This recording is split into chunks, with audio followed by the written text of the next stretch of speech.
Hey there, I'm Sarah A. Chrisman, the author of The Tales of Chetzemoka, and today I'm going to tell you a little bit about some philosophies that are really important to me and have shaped how I choose to live my life.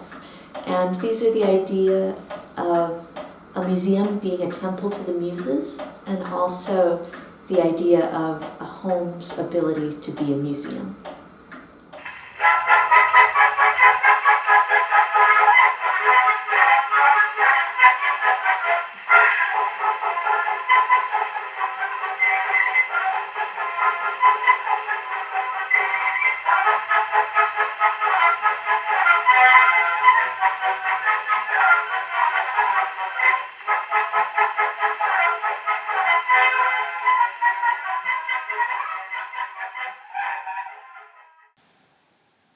English speakers get our word museum from the ancient Greek phrase for a temple to the Muses, the 9 goddesses of the fine arts.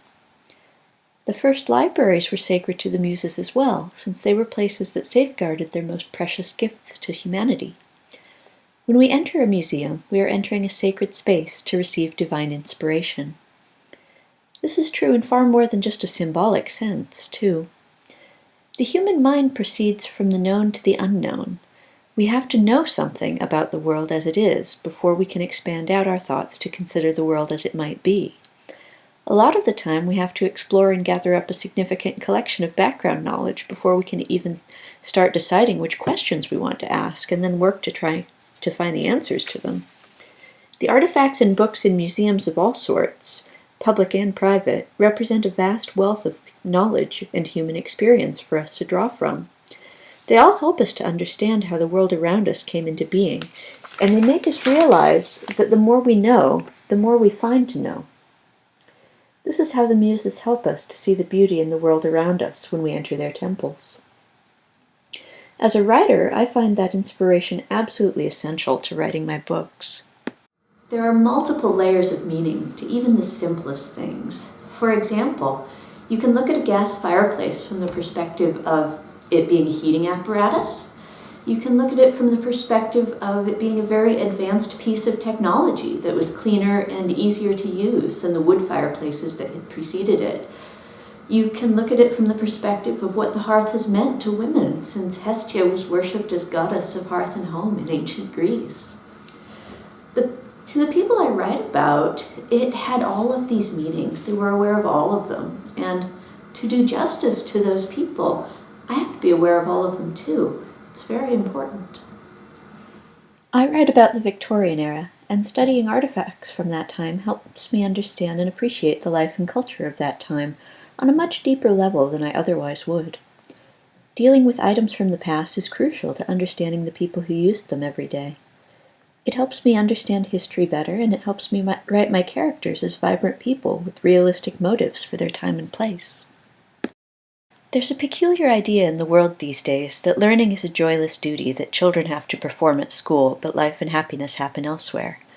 To be honest, my husband and I have never really understood this attitude, and it's not how we see the world. For us, learning is life and is happiness. Most especially, it's something we all do every day of our lives, whether we realize it or not. Every action and every choice in life teaches us something.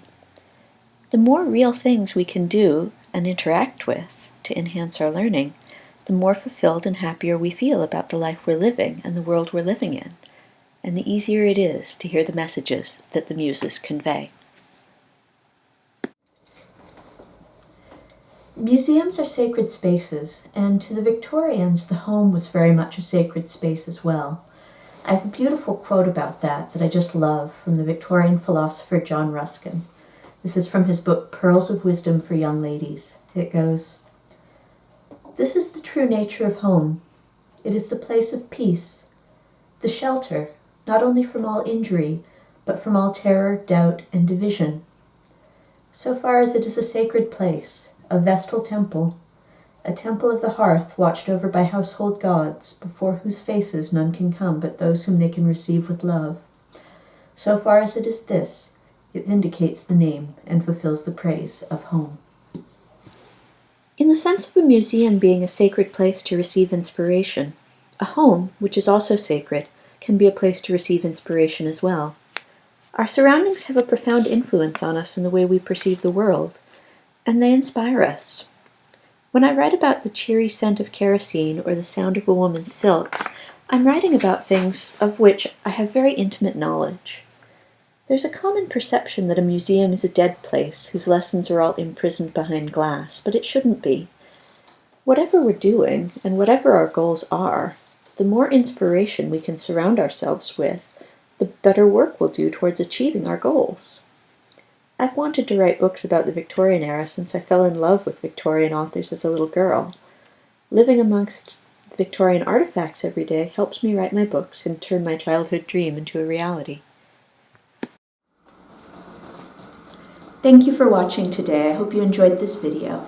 If you did, please give it a nice thumbs up, and remember to tell your friends about my books. Happy reading!